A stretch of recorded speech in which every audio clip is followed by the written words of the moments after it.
앞서에 이어 다시 시작하겠습니다.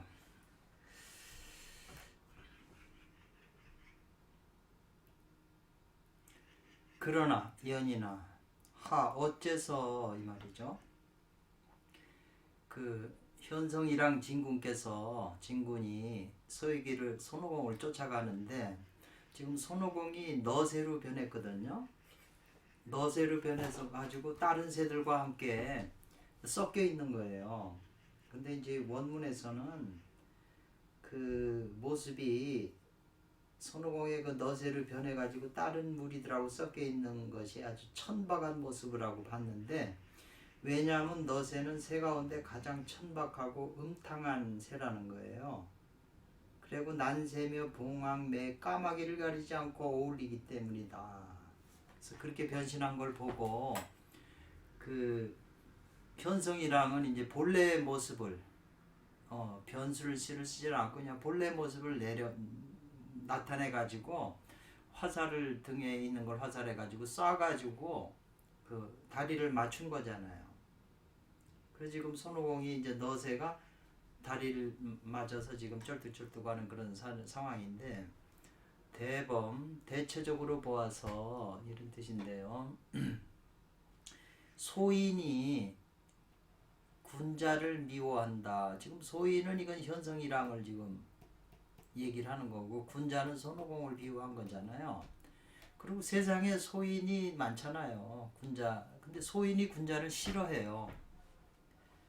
그러니까 소인은 군자가 좋아하는 걸 좋아할 수가 없죠. 싫어하죠. 미워하죠.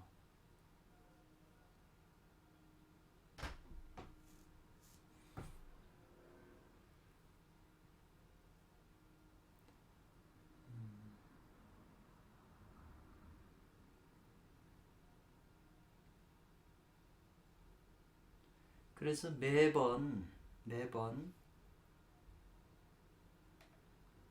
여기 아니 붙자잖아요. 스스로 바라지 않고 스스로 일으키지 않는다는 거죠. 그러니까 직접 나서서 뭘 하질 않는다는 거죠. 무엇을 요 난단이라고 그러잖아요. 난단은 뭐냐면 어렵다. 실말이 단서가 어려운 것은 스스로 일으키질 않아요.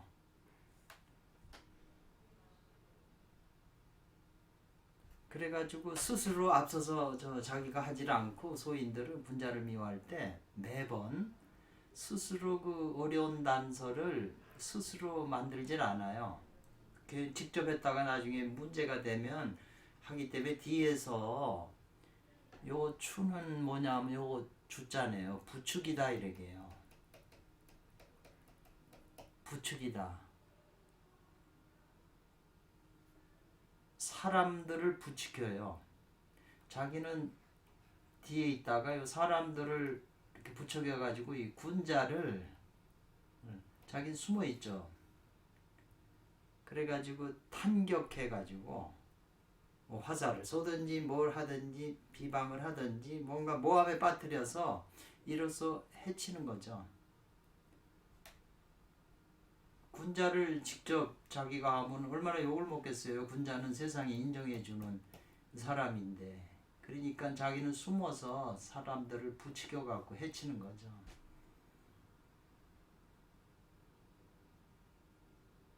현실이 그런 거잖아요.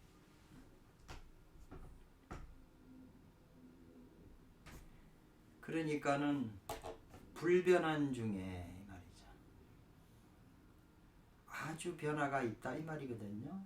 왜냐하면 지금 현성 일왕이 지금 이제 그 자기가 직접 매로 변하고 무슨 그 막 그 봉황새로 변해가지고 직접 그 손오공을 잡은 게 아니라 이제 자기는 본신을 드러내고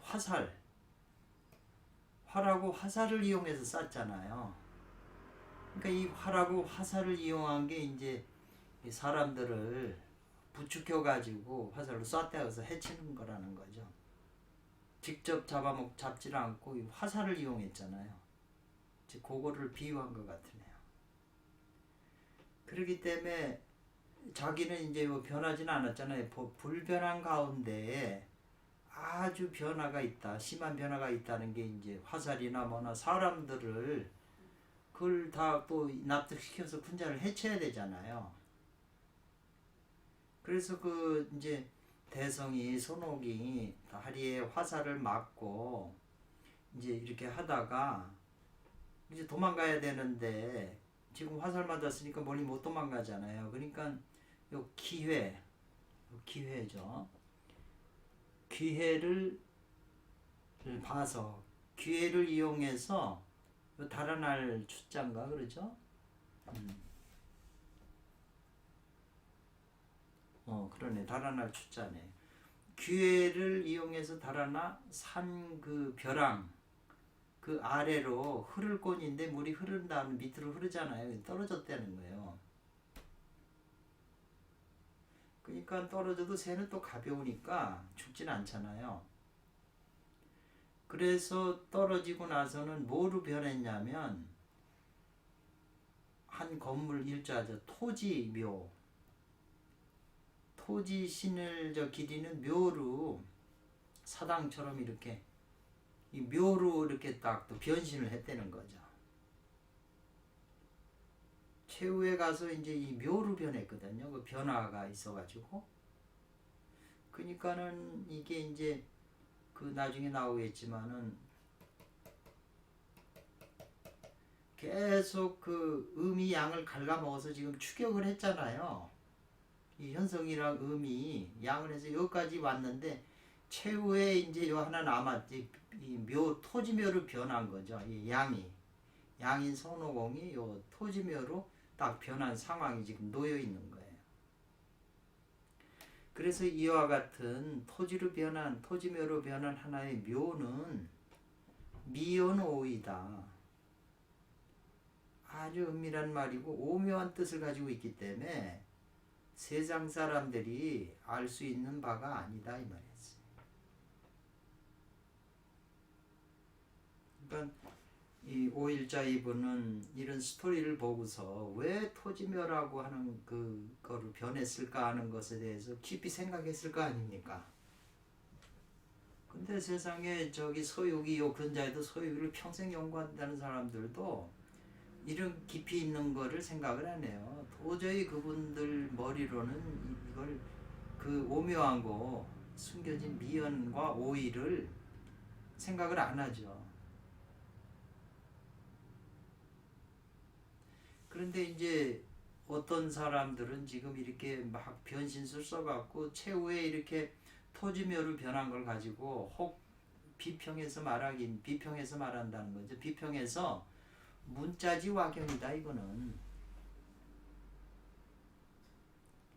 문자로서 표현할 수 있는 최고의 경지다. 극치다 뭐 절정 이렇게 해석을 했네요. 와경을. 그렇게 이제 평하는 거죠. 비평한다 평하는 거고. 혹은 어떻게 평하냐면 후두는 이제 원숭이 머리네요. 원숭이 머리로서 이제 이 토지묘를 이 후두묘라고 그랬네요. 후두묘니까는 이거는 원숭이 토지묘라는 거죠. 사당이라는 거죠. 이게 이제 원숭이가 최후의 토지묘로 변했으니까 그게 원숭이 사당이라는 거죠. 그래가지고 이제 조소한다는 거죠. 희롱할 학자네 이게. 학자. 희롱한다는 거죠. 그래서 수백 년을 거치면서 능이 한번 엿보는 그게 없다는 거예요.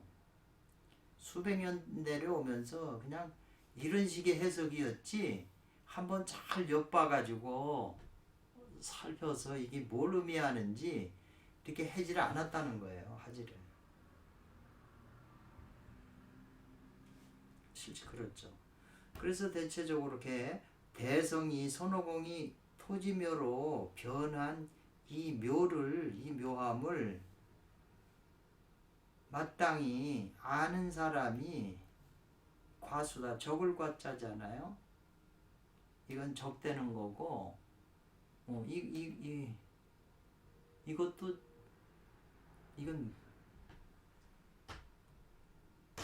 이것도 적을 과하고 이것도 적다는 뜻도 있네. 아주 적다는 뜻이 있네요.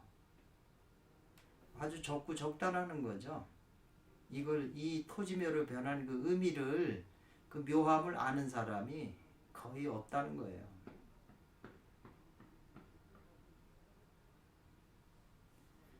그러면 대성 손오공은 하이 어째서 이 말인데요. 요 불가는 이제 뭐 불가다는 거죠. 해서는 어째서 해서는 안 돼. 변하지 않고 이 말인데 이쪽이 해석이 조금 어렵더라고요. 이게 불가 변이 필변 현현 불가 엄지묘다 이랬네요.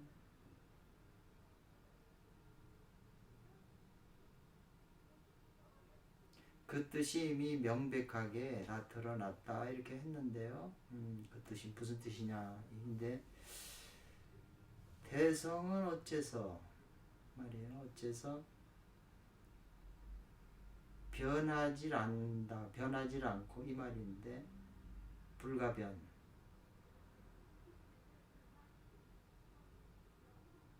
그러니까 대성은 불가.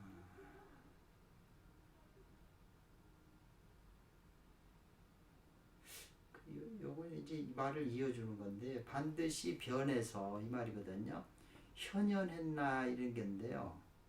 불가 엄지묘라고 그랬는데요. 이렇게 가려질 수가 없는 묘로서 현현해서 변해서 현현했냐 이 말이거든요. 토지묘는 이거는 숨어 있는 게 아니라 딱 드러나서 누구라도 볼 수 있는 거잖아요. 가릴 수가 없는 거잖아요 지금. 대성은 어째서 변하지를 못하는 거. 그 전에는 지금 뭐 물고기로도 변하고 무슨 너새로도 변하고 참새로도 변하고 물뱀으로도 변하고 막 이랬잖아요. 근데 변하지 않았잖아요. 이 집은 변하는 게 아니잖아요. 그래가지고 변하지 않는 거, 변하는 거 불가한 것과 또 반드시 변했는데 이게 어떻게 현현했냐 하면 뭘로 가려질 수가 없는, 숨길 수가 없는, 숨기기가 불가한 묘로서 이렇게 나타났잖아요 지금 이게. 그리고 또 어느 곳 하처에서 어느 곳이라도 숨을 수가 없잖아요 지금. 둔도 숨을 수도 불가하잖아요. 왜 다리를 다쳤기 때문에 이제 도망가지도 못하니까 그냥 토지묘로 된 거잖아요. 그리고 이제 여기 뭐냐면, 그리고 이제 요 토지묘로 변했는데 이랑 그 토지묘로 해가지고 뭐 여기 이제 나오죠. 저기 뭐가 나오냐면 그 제천대성은 기회를 틈타 벼랑으로 이 말이잖아요. 기회를 틈타 벼랑으로 굴러떨어지더니 그곳에 엎드려 숨어서 다시 변신수를 불려 토지신을 모시는 사당으로 변신했다. 그래서 자기의 입은 사당의 대문처럼 쫙 벌리고 이빨은 문짝으로 하고 혀는 보살상으로 하고 눈동자는 창문으로 이제 변화시켰죠.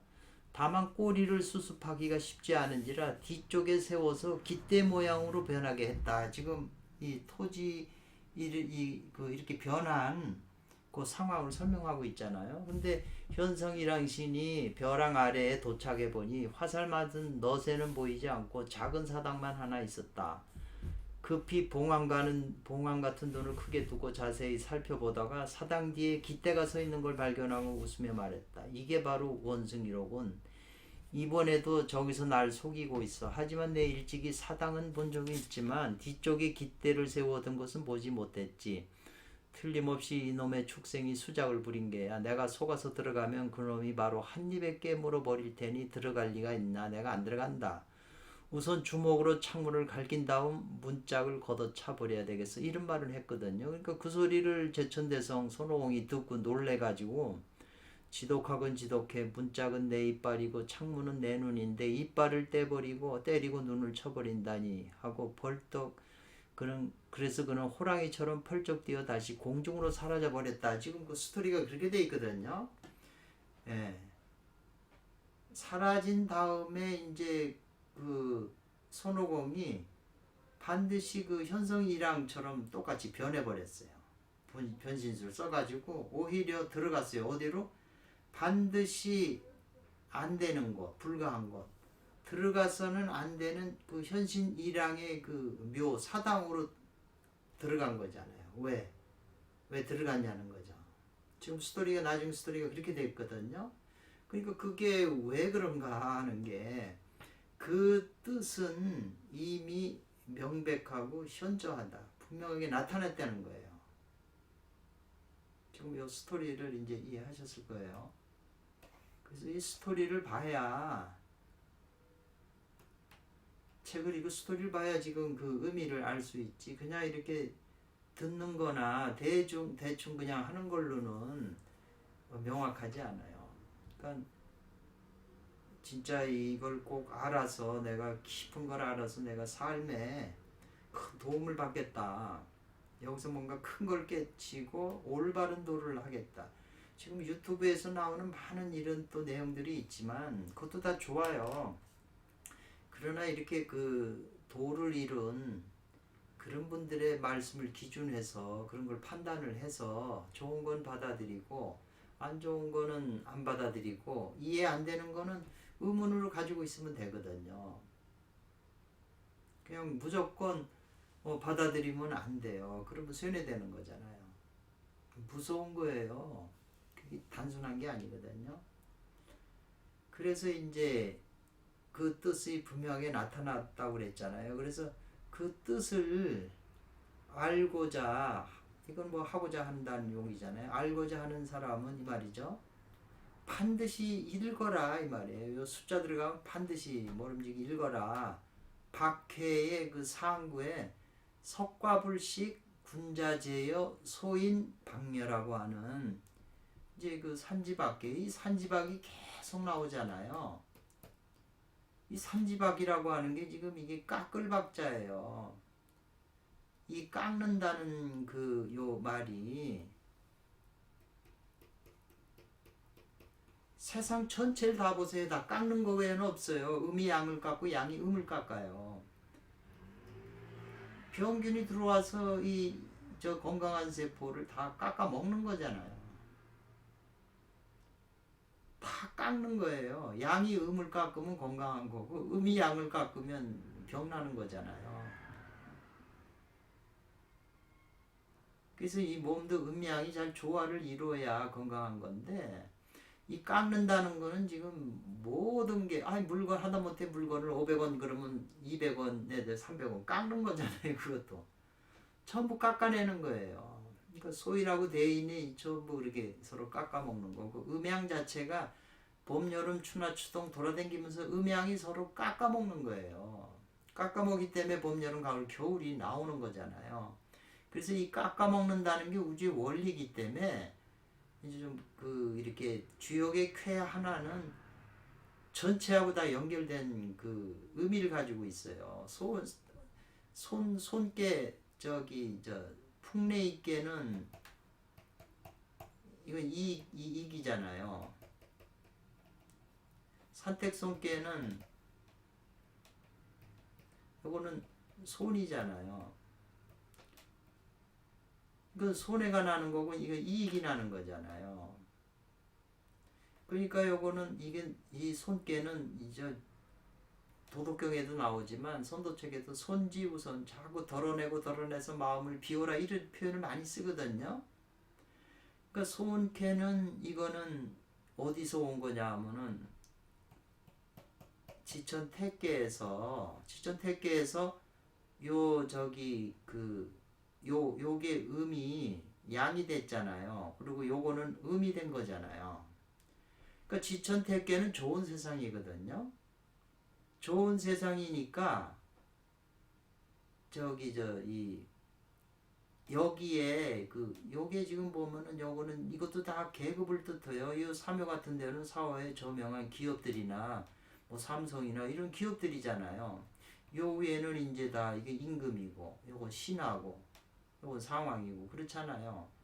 그러니까 좋은 세상 경제가 잘 되라고 이럴 때는 기업 있는 사람들이 돈을 국가에다가 창고에다가 여기다가 다 창고에다가 쌓아 놓는 거잖아요. 세금을 걷어서. 그러니까는 이제 덜어내는 거죠. 이제 세금을 많이 받는 거고, 이 익자는 뭐냐면 여기 천지비계에서 온 거예요. 천지비계에서 왔는데 요 사요에 있는 게 지금 초여로 완 거잖아요. 요 나쁜 세상 경제가 지금 안 좋. 지금 경제가 안 좋잖아요. 천지비계로 요 빗계로 안 좋은 세상이니까 이때는 어떻게 하냐면 여기 사요에 있는 이게 전부 국가의 관리들이나 이런 사람들이잖아요. 그 재산이 있고 이런 사람들. 3, 4요는 인효예요. 사람의 효에 해당하니까 여기 있는 거를 요 밑에다가 요 밑이 뭐냐면 제일 서민이잖아요. 못 사는 사람들. 그래서 여기로 구제해 주는 거예요. 여기다 더해 주는 거예요. 백성한테 세금을 풀어서 고생해서 이제 벗어나는 건데 고생해서 하는 건 맨 밑에 층에다 주잖아요. 근데 그걸 전체에다 다 각 효마다 다 준다? 그건 원리에 안 맞는 거죠. 제가 볼 때 주역의 원리는 안 맞아요. 어려운 사람한테 줘야죠. 맨 바닥에 있는 사람들한테.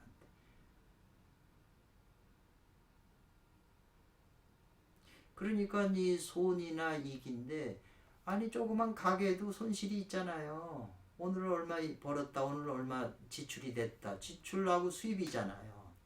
그러면 손과 이익이 해당이 안 되는 게 하다못해 땅속에 있는 벌레조차도 다 손익을 따져요. 먹어야 되잖아요. 균이나 병균조차도 들어와서 안 죽으려면 먹어야 되잖아요. 그 먹으려면 자기가 운동하니까 운동량이 소모되니까 손익이 항상 있는 거예요. 우주 전체는 다 손익 계산서에 의해서 움직이는 거예요. 어디 이 주역해 하나가 어디 한 군데만 적용되는 게 아니에요. 한 군데만 적용되면 진리가 아니죠.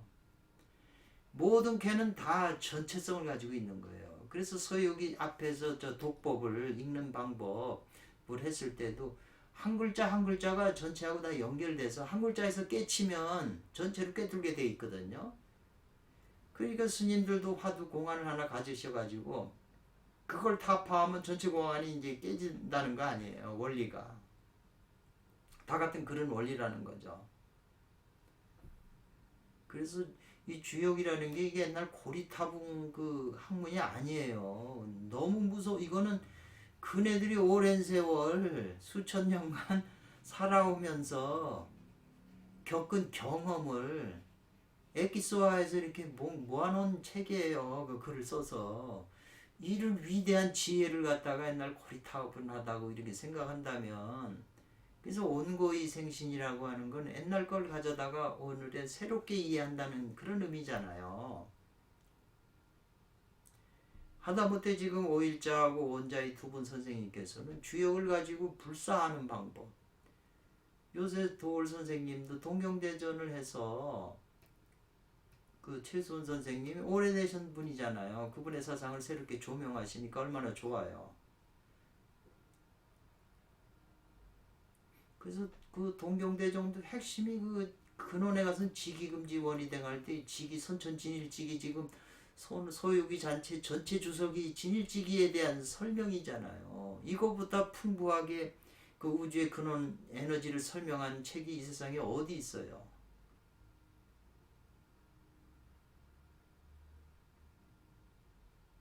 그래서 요 밖에 상구라고 효는 항상 이게 계속 나와요. 군자는 석과는 먹지 않는다. 왜냐하면 다 깎여갖고 가을이 돼서 이 봄에 남아있는 그 나무 꼭대기에 남아있는 감이나 이런 것들은 따먹지 않잖아요. 그 큰 과일은 먹지 않는다. 그래서 군자는 수레와 더불어 함께 한다 이 말이죠. 수레를 얻고 이 말이죠. 수레를. 소인은 요 집, 이그 오두막 집이거든요. 오두막 집이요. 오두막 집을 갖다가 깎아버린다 이 말이죠. 부셔버린다는 거잖아요. 지금 소인인 현성이랑이 토지묘 이렇게 이 된 게 이게 지금 이 집이잖아요. 오두막 집이나 같잖아요. 사당 집이나. 근데 소인은 지금 이걸 때려 부시려고 이렇게 하는 거잖아요. 그래서 이 상국계를 지금 요하고 해당이 되기 때문에 지금 표현을 하신 건데 이 산지밖에는 굉장히 지금 중요하잖아요. 계속 앞에 쾌를 설명하면서 이게 이제 이 천풍구가 하나 생겨갖고 다 깎아먹은 거잖아요. 우주의 이 음양 기운이 그렇게 하는 거예요. 인간이 하는 게 아니라 그 기운 자체가 그런 의지를 가지고 하는 거거든요. 어떤 법칙 원리대로. 그래서 이제 산지밖에가 너무 많이 나와서 제가 한번 그 유일명 선생의 그분이 쓰신 게 이제 주역천진이라는 책이 있잖아요. 천진. 주역에 참된 걸 밝힌다 이 말이거든요. 그래서 이 천자가 밝힌다는 천자인데 이 문이 있잖아요.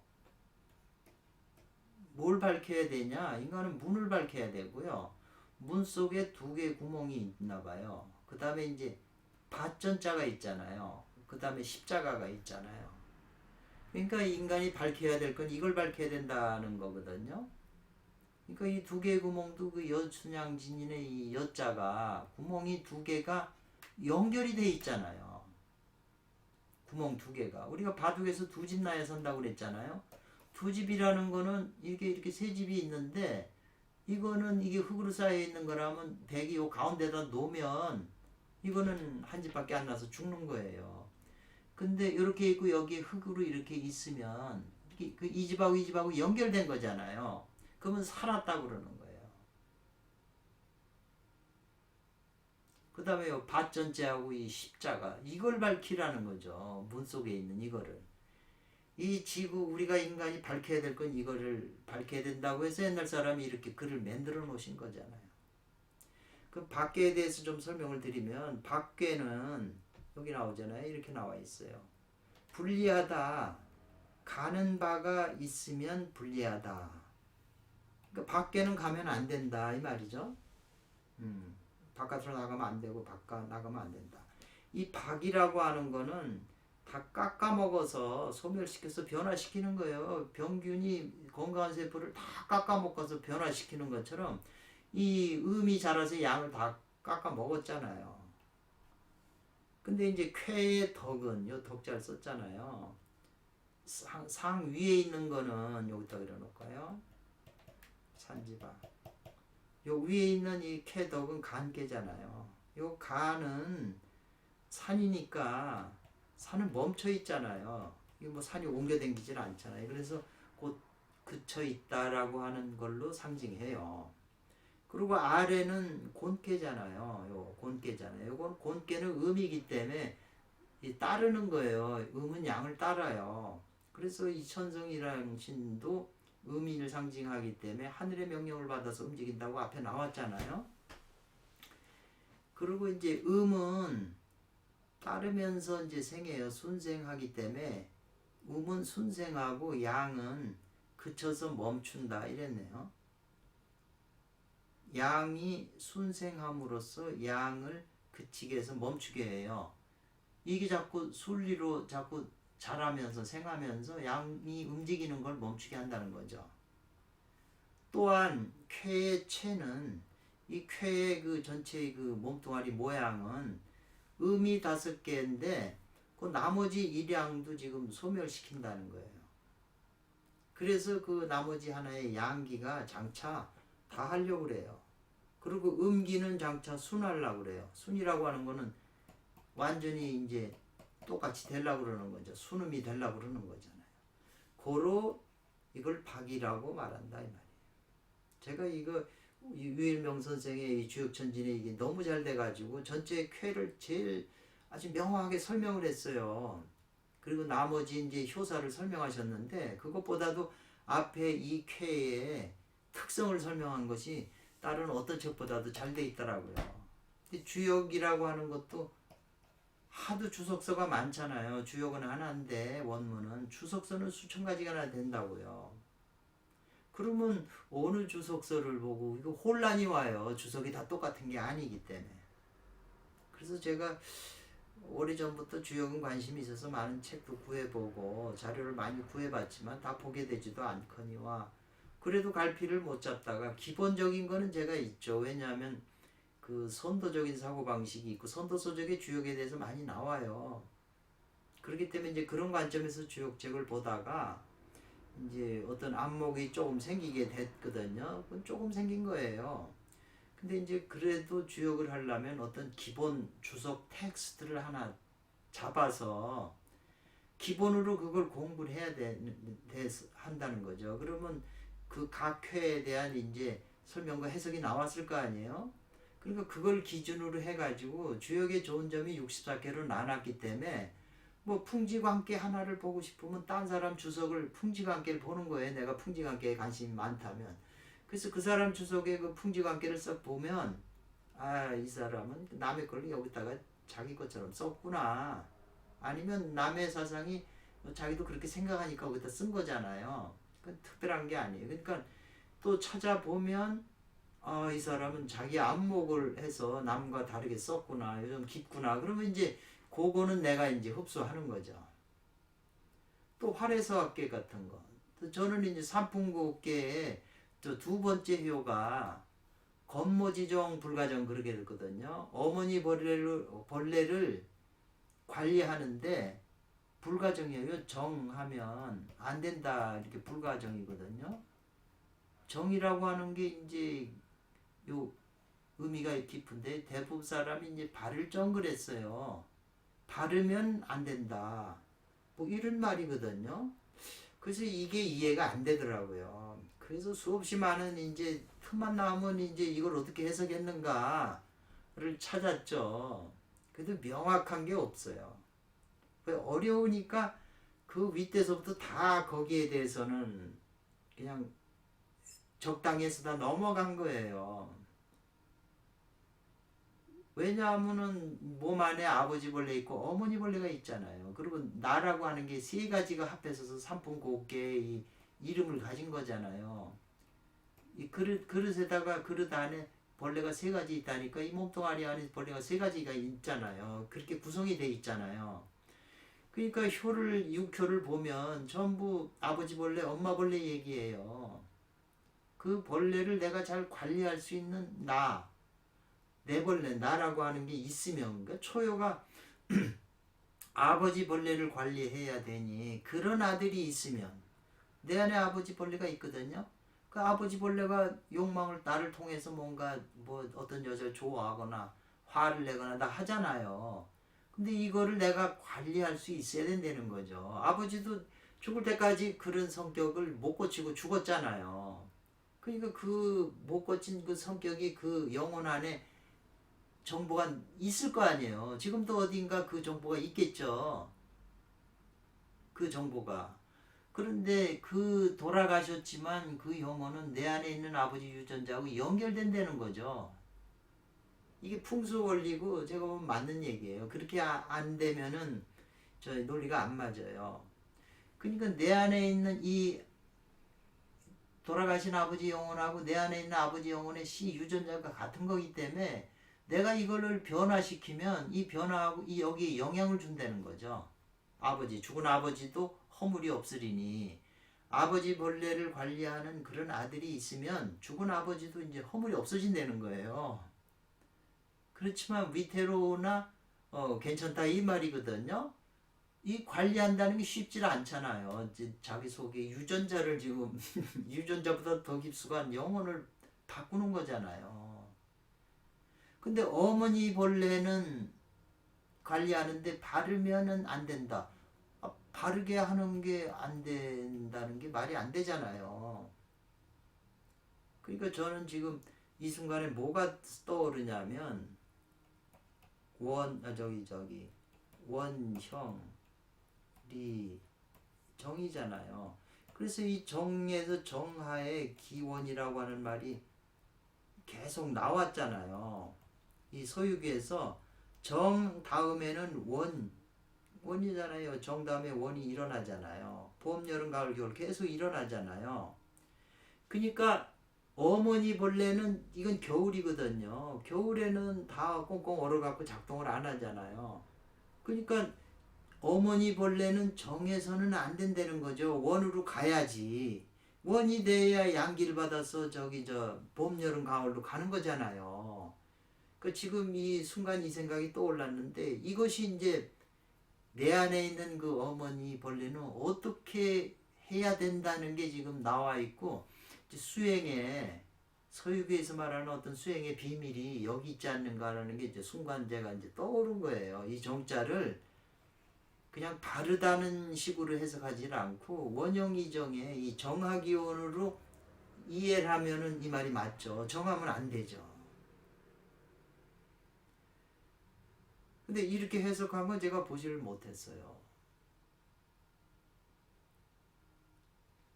그래서 이것은 후천 음이 지금 요 후천의 음이 그 양을 깎아먹는 소멸시키는 쾌잖아요. 이 쾌를 그대로 놓고 설명하는 거예요. 그런데 이것은 이어받았다는 거죠.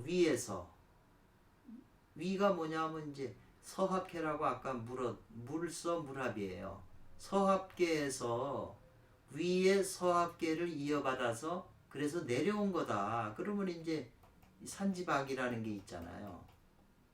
그러면 여기 활해서합계잖아요. 활해서합이거든요. 이게 그 활해서합한 다음에 이걸 뒤집으면 산화비계가 돼요. 산화비계가 되거든요. 그러면 이제 산화비 다음에 걔가 지뢰복계인가요? 한번 볼까요?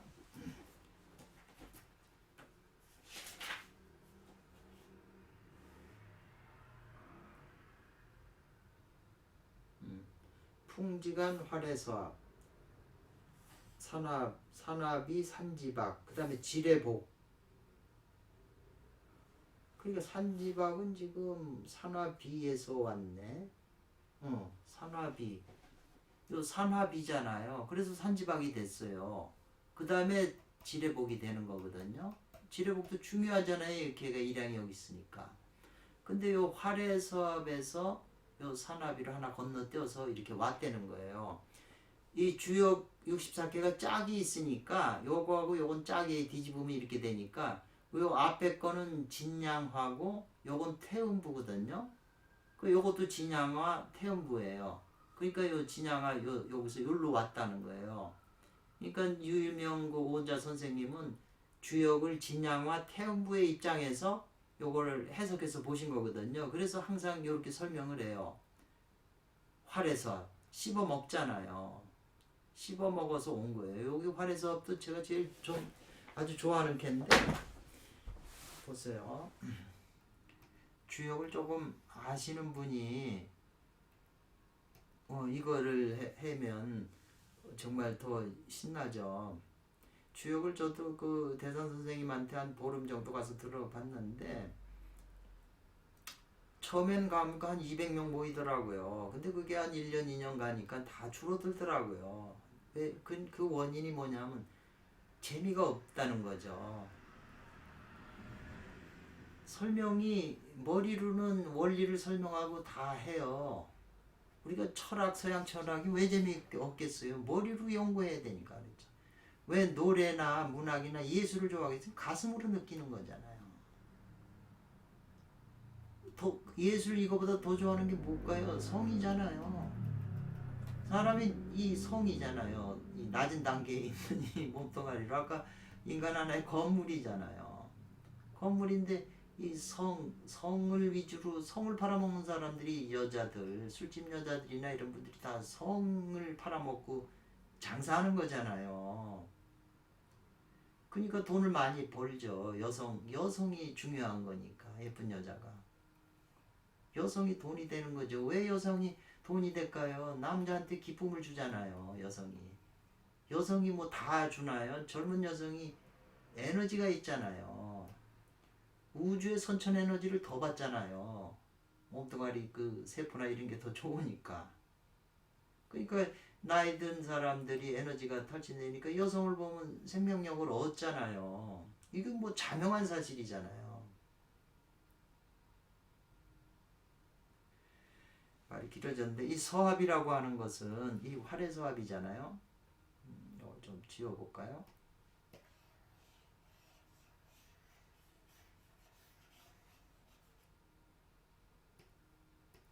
활의 서합. 요 쾌덕은 뭐냐면 서합이라고 하는 이건 진괴니까 동한다고 그랬잖아요. 움직인다 이렇게 있잖아요. 그 다음에 동하면 여기 화는 이거는 태양이니까 밝은 걸 뜻하잖아요. 움직이면 반드시 밝아진다는 거예요. 동하면 밝아진다 이 말이에요. 지금 이 밑에서부터 해석이 올라가는 거니까. 그래서 서합이라고 하는 거. 그런데 요게 활의 서합이라고 하는 이 서합은 입에다가 여기 보면은 지금 이랬잖아요. 이거 살레 2캐인데 턱이 짜거든요. 이 사람의 입이 턱이 있잖아요. 그 입이라고 하는 건 윗 이빨이 있고 아래 이빨이 있잖아요. 입 속에. 그러니까 위에 있는 이빨은 요거 산이니까 멈춰 있어요. 뭘 씹어도 위에 이빨이 움직이는 건 아니에요. 멈춰 있고 아래 이빨 턱에 있는 게 움직이는 거예요. 이게. 그러니까는 아래께 움직이면서 이 안에 이제 이게 입을 상징하거든요. 턱하고 입을 상징하는데 여기에 물건이 입속에 들어오면 이걸 씹어야 되잖아요. 활의 서합이라는 건 씹는 거잖아요. 씹어가지고 뱃속으로 넘기면 요게 비워지고 요로 내려오잖아요. 이쪽으로 이 속으로 뱃속으로 내려오잖아요. 그러니까 산화비계가 되는 거예요. 그럼 뱃속으로 내려오면 그게 에너지잖아요. 에너지가 되니까 에너지를 쓰게 되잖아요. 이제 그런 논리로 가는 거죠. 그러니까 에너지를 소모하니까 지금 산지박으로 가는 거거든요. 음이 양기를 다해서 에너지가 양이니까 이렇게 되는 원리잖아요. 그래서 그런 까닭에 반드시 먼저 이치를 공부해야 된다 이랬어요. 이 씹어먹는다는 게 지금 이게 턱이니까 이게 입이나 이빨로 표현을 했지만 실은 뭐냐 하면 아까 말한 대로 자기 속에 아버지 벌레가 뭘 욕망하고 하는 게 이런 게 일어나면 나를 통해서 아버지가 통해서 이걸 보고 욕망을 자꾸 하잖아요. 그런데 내가 이거를 풍지관계 관세음보살, 관자재보살, 관음대사처럼 이걸 알아채 가지고 이걸 변화시키려면 이걸 이 속에 뭉쳐있는 이거를 씹어 먹어서 분쇄돼야 되잖아요. 그게 활해서합계잖아요. 그래서 이거를 아버지 그 가지고 있는 걸 내가 나의 그 힘으로 흡수하는 거죠. 요거 하기 전에는 아버지가 나를 끌고 다닌 거예요. 나는 의지가 없이 이 아버지 속에 내 안에 있는 아버지 그 유전자에 의해 끌려당긴 거잖아요. 이제는 내가 알아차려서 이거를 내가 이제 주도적으로 아버지를 변화시키는 거잖아요. 내가 부처가 돼서. 사티 공부라는 게 다 그런 거지 뭐겠어요. 그래서 먼저 궁리해야 되는데 궁리 이치를 공부한다는 것은 뭘 공부하냐면 음과 양이 소장하는 이치를 공부한다는 거예요. 사리를 공부한다는 게 음양의 그 근원적인 에너지가 어떻게 보이지 않는 에너지가 어떻게 작용하냐 이거를 알아야죠. 우리가 신선도 되고 부처도 될 수 있는 거죠. 그 보이지 않는 그 무형의 세계의 에너지 그 작동하는 그 원리를 그걸 옛날 성인들이 다 밝혀놓은 거잖아요. 그걸 내가 알아야만 그러니까 궁리를 해야 된다는 거죠. 궁리의 의미가 지금 일반적인 궁리 원리하고는 수준이 다르잖아요. 보면 사람은 겸하고 있다는 거예요. 가지고 있다는 거예요. 뭘? 천지와 음양과 오행이 길을 다 가지고서 몸이 태어났다는 거예요. 우리 안에는 다 가지고 있다는 거예요. 천지, 음양, 오행지기를. 그렇기 때문에 명이 있으면 곧 성이 있게 돼요. 이거 아주 중요한 말이에요. 그래서 성과 명을 함께 닦으라고 그랬는데 불교는 성만 주로 얘기하잖아요. 심성이니 뭐니 성. 근데 마음을 얘기하지만 실제로는 거기 명도 같이 있는 거예요. 선도는 성과 명을 같이 얘기를 하는데 불교는 주로 이 성을 위주로 얘기를 해요. 제가 어떤 책을 보니까 나육당오록에는 부처님은 성만 닦으셨다. 그러나 성만 닦으셔도 이 명을 포괄한 것이다 라고 거긴 표현을 했고요. 어떤 책에는 성만 얘기해야지 만약 명까지 얘기를 해버리면 이게 이 사람들한테 오해를 일으킨다. 그리고 어떤 책에서는 명을 얘기를 하면 이게는 군자가 아니다. 뭐 진연이 어떻고 진홍이 어떻고 채치가 어떻고 뭐 또 이렇게 그 어떤 부분에 이 세상에 선도 권리만 있는 게 아니잖아요. 부분에 빠지게 되잖아요. 이 주역이 있다고 그래서 이 주역의 원리에 갇혀가지고 주역만 얘기하면 안 되잖아요. 주역의 손익계는 전체하고 다 연결된 거잖아요. 주역이 말을 안 해도 전체가 주역이잖아요. 그러니까 그걸 너무 강조해버리면 사람은 그쪽으로 쏠리기 때문에 부처님은 성만 마음 심성에 관한 것만 주로 얘기하시지 명 닦고 몸뚱아리 이렇게 국한된 것은 얘기를 안 하셨지만 그렇다고 모르는 분이 아니라는 거죠. 결국 자기 자신 몸이 다 변하신 분인데 그래서 성과 명이 요 한 몸 가운데에 요 장소를 나타내서 갈무리 돼 있다는 거예요. 다 있다는 거예요. 성명이 이신지 이 한 몸의 가운데에 그러니까 어머니 뱃속에서 이렇게 있을 때 그 배꼽 속에 그 태가 있잖아요. 마땅히 당연히 인생이 사람이 태어날 처음에는 성과 명이 한 집이었다는 거예요. 이렇게 성명이 같이 있었다는 거예요. 이렇게 이건 해명경 논리하고 같으네요. 그래서 후 선천과 후천이 섞여져 가지고 혼합이 돼서 하나가 돼 가지고 성과 명이 음양인데 그게 갈라지지 않았다는 거예요. 그러니까 사화정도 아직 갈라지지 않았고 원만이 이루어진 상이라는 거예요. 이렇게 하나로 돼 있으니까. 근데 미쳐서 그것이 사람이 이제 이루어져 가지고 그 조그만 게 이루어져 가지고 이제 기가 가득하게 되면 이 웬 선천의 양이 지극하다는 거잖아요. 뭐든지 선천의 양기가 지극해져서 가득 차게 되면 그게 이르면 후천과 사귀게 돼요. 그 후천은 음이잖아요. 그리고 음이 그 틈에 잠재돼서 스며들어와 버리잖아요. 잠생하게 돼요. 그것이 이제 계속 나를 거듭해서 하루하루 거듭되고 또 연으로 거듭해갖고 나이가 자꾸 먹게 되면 음기가 점점점 왕성해지잖아요. 그리고 양기는 점점 약해지잖아요. 그렇지만 이르지 않으면 이 말이에요. 소진 다 소멸되지 않으면 이 말이에요. 그 양이 완전히 소멸되기 전까지는 그치질 않아요.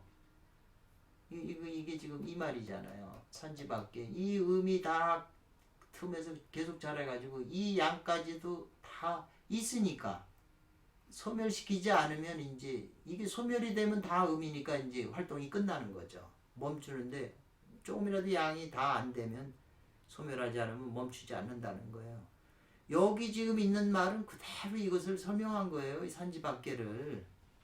딴 군더더기 말이 없어요. 그래서 제가 이 오원자 유일명 선생님 글을 보고 참 멋있다, 대단하시다 이렇게 생각하는 게 글이 군더더기가 없고 아주 그리고 묘한 에너지가 있어요. 밝으면서도 그 묘한 에너지가 느껴져요.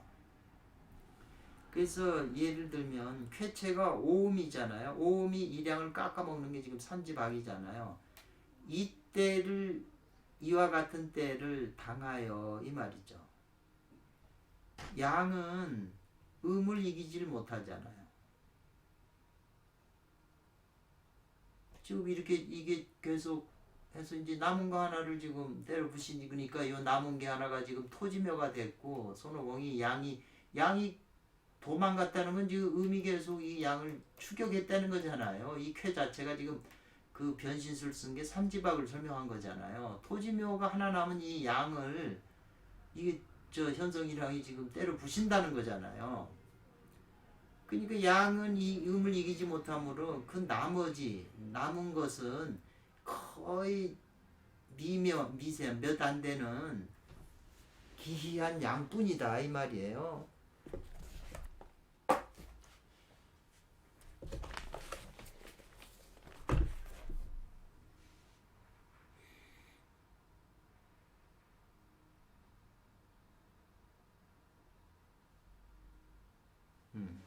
그 지금 이게 이제 산지밖에 대한 그 내용을 설명하는 거예요. 그래서 사람이 만약 알지 못하면 뭘 알지 못해요? 알지 못해서 잘 몰라서 이어주는 거잖아요. 그러니까 요 이자가 나오면 앞에 거 해석한 다음에 이어주면 돼요. 계속 해석해 주면 돼요.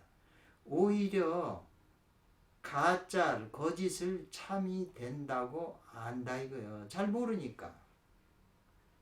지금 세상에 모든 지금 유튜브에 정보가 나오는데 그게 가짜인지 진짜인지 저놈의 말이 맞는지 저 사람의 말이 맞는지 분간이 돼요. 자기가 그쪽이 좋으니까 그쪽을 믿는 것뿐이지 완전히 분석을 해가지고 그 사실을 정확하게 알 수 있어요? 하나님도 아닌데. 거의 대부분은 거짓을 참이 된다고 알고 있어요. 모르기 때문에. 이거 아주 이 세상 일의 인과위진이라는 게 거의 다 이렇게 세상이 형성이 되니까 세상이 천지비로 가는 거예요. 못 믿을 세상으로 가는 거고. 거짓말을 진짜처럼 얘기를 하니까요. 그 양심은 속일 수는 없는데 이 머리라고 하는 게 계산을 해요. 그렇지 않으면 죽으니까. 뭐 아무것도 아닌 사람이야. 뭐 거짓말하고 뭐래도 큰 별일은 없는데 높은 사람일수록 거짓말하게 되면 그 타격을 받아요. 또 사회에 영향을 미치고. 그래서 이거를 거짓을 참이라고 알기 때문에 갈 바가 있다고 보는 거죠. 지금 아빠는 여기 봐요. 갈 바가 있으면 이롭지 않은데 자기는 잘못 알고 있기 때문에 갈 바가 있다고 이렇게 해요. 갈 바가 있어서 스스로 뽐내요. 뭐냐면 그 강하다. 요 남은 양이 하나가 남은 자존심이잖아요. 요 나머지 양도 지금 위태로운데 위태로운 줄 모르는 거죠. 스스로 그 하나 남은 거 가지고 강함을 뽐내요. 그렇지만 반드시 이르게 된다. 양기는 음에 의해서 다 소진하게 돼요. 다 소멸하게 된다는 거예요. 다진. 그래서 이롭지 않음이 아주 심하게 이롭지 않다는 거예요. 근데 지인은 이 경지가 높은 지인은 여기에서 이 지인은 이제 신선이 되고자 하는 신선의 급에 이렇게 하는 그런 사람들은 이게 지금 이 남은 양 하나 여기에서 어떻게 하냐 하는 게 있다. 음을 억제하고 억제한다는 거잖아요. 억제잖아요. 양을 돕는 도울부예요. 그런 도가 있다는 거예요. 그래서 하게 하지 않는데요. 사자는 무엇 하게 하다 그러잖아요. 근데 부정사가 들어갔으니까 무엇을 하게 하지 않는다. 뭐냐면 음기로 하여금 그 양을 다 소멸하게 하지 않는다는 거죠. 이 음기가 이 남은 양을 무조건 없애려고 하는 성질을 가졌는데 어떤 지인들은 그런 사람들은 이걸 소멸하게 하지 않는다는 거예요. 그 남은 양을 마치 그 감나무에 감이 맨 끝에 달려 있잖아요. 그걸 따먹지 않는다는 거예요. 근데 소인은 그걸 따먹으려고 지금 그러는 거잖아요. 이 쾌상에서는. 근데 지인은 그걸 남겨두는 거잖아요. 즉, 곧 이 1점의 양기가 이 말이잖아요. 이와 같은 1점의 양기에서 양기가 미진처 아직 못하지 않았다는 아직 미자잖아요. 아직 다하지 않은 곳에서 어잖아요. 에서 순이 지지한다 이랬어요. 순이 지지라고 하는 것도 이게 순이잖아요. 산지밖에. 요거는 산이니까 지하는 거잖아요. 산지밖에가. 순이 지지한다는 거예요. 따라주면서 그 음기를 멈추게 한다는 거예요. 요게 어금부양지도고 음기 요 내용을 여기서 지금 설명하고 있는 거잖아요. 그래서 졸청회 이렇게 했는데요.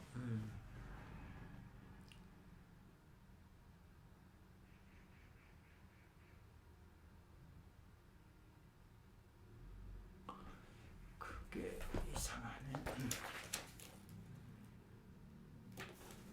제가 이렇게 복사한 책이 하고 조금 다르네.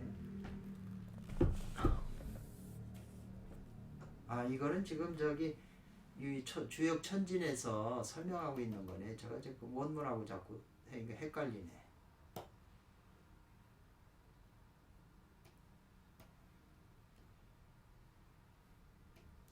그래서 자기 총명함과 자기 지혜 있다고 하는 산지밖에잖아요.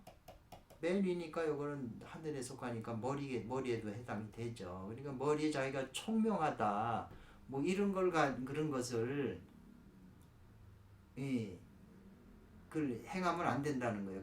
가는 건 불리하다고 그랬으니까 행하는 걸 막고 긴패 굳게 닫아라 신령한 구멍을 이 말이거든요. 이 영규라는 말이 이제 오은자 선생님 책에 이제 자주 나오시는 용어인데 여기 조금 정확하게 뭘 얘기하는지 그게 이제 나중에 이제 하겠죠. 저희 설명이 되겠죠.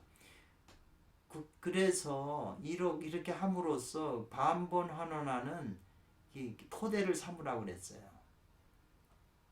그러니까 요것을 보존하고 요 남은 양을 다시 반본환원하는. 근데 일반인들은 이걸 못하는 거죠. 그래서 요 반본해가지고 지뢰복이 이제 또 오는 거거든요. 그러면 그 남은 양하고 다시 이 지뢰복의 양기를 더해가지고 자꾸 양기를 쌓는 것이 되지만 일반인은 이거를 제껴버리기 때문에 이거를 지키지 못하기 때문에 음이 돼서 다시 이제 양이 돼도 이 양은 앞에서 한 것보다 더 낮은 약한 양이 되는 거죠. 그래갖고 이제 나중에 양기가 소멸되니까 죽는 거지. 대개 불능 못한다는 거예요. 양으로 하여금.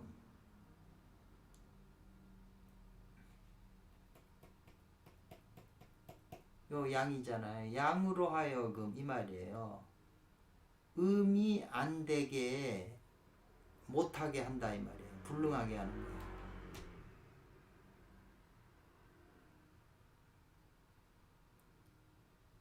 그 말이 조금 근데 천지를 순환하는 기, 뭐 지극한 최우선 선생님의 직이라든가 선천진을지기의 그 기기는 이 말이죠. 그 기의 깃을 그 작용이잖아요. 능이 가운데에서 양을 보존하는 것은 이 말이거든요. 그런 사람은 이 말이죠. 요 가운데에서 요 양을 보존해요. 능이 보존하는 자가 성인이 역으로 운행하는 공력이다 이 말이죠. 그러니까 이 산지박에 그러니까 이제 일단 이렇게 일상 우리가 일반적으로 알아보면요. 이렇게 양이 몸 상태에서 순양으로 돼 있으면 아주 그냥 기분도 좋고 건강한 상태로 그냥 아무 걱정 없어요. 전부 양기가 작용하니까. 그런데 이제 음이 작용을 하게 되면 계속 이제 그 다음에 이제 또 요게 음이 되잖아요. 이렇게 되면 이제 그 컨디션이 이제 하강선을 그리는 거죠. 양이 작용할 때는 그리고 인체 몸도 상승 하강하잖아요. 상승하고 하강하는 건 우주의 원리예요. 주식도 올라갔다 내려가는 거죠. 크게 보면 두 축으로 보면 산도 마찬가지. 올라갔다 내려오는 거잖아요. 근데 또 가르게 되면 올라가면서도 내려가고 내려가면서 더 올라가잖아요. 그러면서 올라가는 거잖아요. 그러면 내려갈 때도 그냥 직선으로 내려가지를 않고 내려가면서 올라가고 또 내려가고 올라가면서 더 내려가는 거죠. 그러면 네 등분으로 나누잖아요. 사상으로. 그렇게 이제 나눌 수가 있는 거죠. 그러니까 이렇게 자꾸 음이 되면 양이 약해지면 사람이 컨디션이 지금 내려가는 거잖아요. 이게 처져요. 우리 젊었을 때는 이런 현상을 많이 느꼈거든요. 그때 몸이 자연적으로 몸이 기운에 의해서 그렇게 내려가는 건데 음식을 많이 먹는다고 해서 힘이 나질 않더라고요. 그때는. 그 기운 작용을 그런 걸 느껴서 그런가 봐요. 그래서 그 기운 작용이 이제 바닥으로 이제 내려갔잖아요. 완전히 이렇게 다 음이 되면 그 다음에 이제 그거 지나면 또 양이 생겨서 또 양이 또 힘이 나요. 그러니까 양이 생길 때에 감기 걸리면 그건 그냥 낫게 돼 있어요. 양으로 좋은 데로 가니까. 근데 음으로 계속 그 몸이 하강 곡선을 그릴 때 여기서 피로하거나 뭐 좀 실수를 하거나 뭐 좀 추운 데 가고 그러면 감기 걸려요. 그러니까 맨 내려왔을 때는 음이잖아요. 그러니까 그걸 잘 몸을 보여서 양이 발생하는 거니까 양을 타가지고 또 이렇게 하면 나아요. 그리고 아픈 것도 양을 타면 이제 건강해지는 거고요. 나아지는 거고. 이게 저 원리예요. 두 축의 음양 원리인데 사람들이 세상 일 바쁘고 이러니까 자기를 관찰을 안 하잖아요. 자기 몸 상태를. 그래서 특별히 이로써 성인께서는 이때는 거예요. 하늘보다 먼저 해도 하늘을 어기지 않는 도가 있다는 거예요.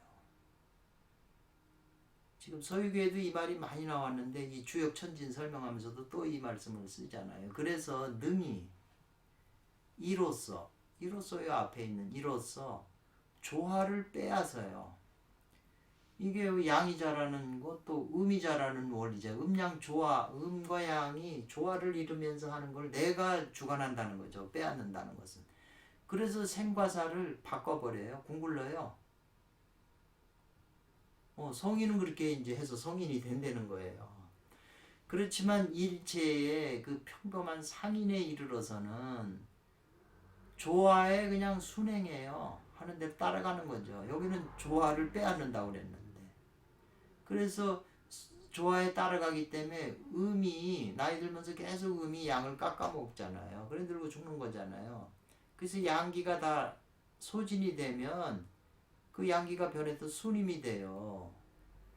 그러니 죽지 않고 어찌 능하겠는가 이 말이거든요. 능이 어찌 죽지 않겠느냐 이 말이에요. 다 순임이 되면 죽는 거죠. 그래서 성인은 이 박이라고 하는 한 쾌에서 곧바로 그 단에서 말하기를 단활하기를 갈 바가 있으면 불리하다 이렇게 하셨다는 거예요. 그렇기 때문에 무릇 생명도 돼요. 생명을 아끼는 자들은 가히 빨리 깨달는 것이 이로써 이런 내용으로서 빨리 깨닫는 게 좋을 것이다, 옳을 것이다. 이렇게 해서 그 주석을 붙이신 거잖아요. 산지 밖에 얼마나 군더더기가 하나도 없이 의미는 굉장히 뭉쳐 있으면서 깊어요. 일단 번역을 했지만 이런 거 하나하나 더 깊이 연구를 하고 이 순행이나 역은 순행은 다 일반 사람이 다 섹스를 하면 다 그냥 여성 속에 들어가서 애를 낳잖아요. 근데 요새 그것도 안 해서 애도 적어지잖아요. 애가 없다는 거는 세상에 대체할 사람이 우리 죽으면 대체할 사람이 없는 거잖아요. 지구가 멸망하는 거잖아요. 사람도 세포가 늙고 내 세포 늙고 죽으면 금방 또 새로운 세포가 나서 대체를 해가지고 이 몸뚱아리가 유지되는 건데 대체할 세포가 없으면 늙고 그냥 죽는 거잖아요. 세상 망하는 거죠. 그렇지만 주역을 공부했지만 계속 이 음이 양을 깎아 먹어서 남는 이 사람이 없어지는 거잖아요. 지금 시대가. 그래서 여기서 지금 천지 조화가 잘 되면 다시 살아나는 새로운 세상이 열리는 거고, 아니면 세상이 멸망하는 거잖아요.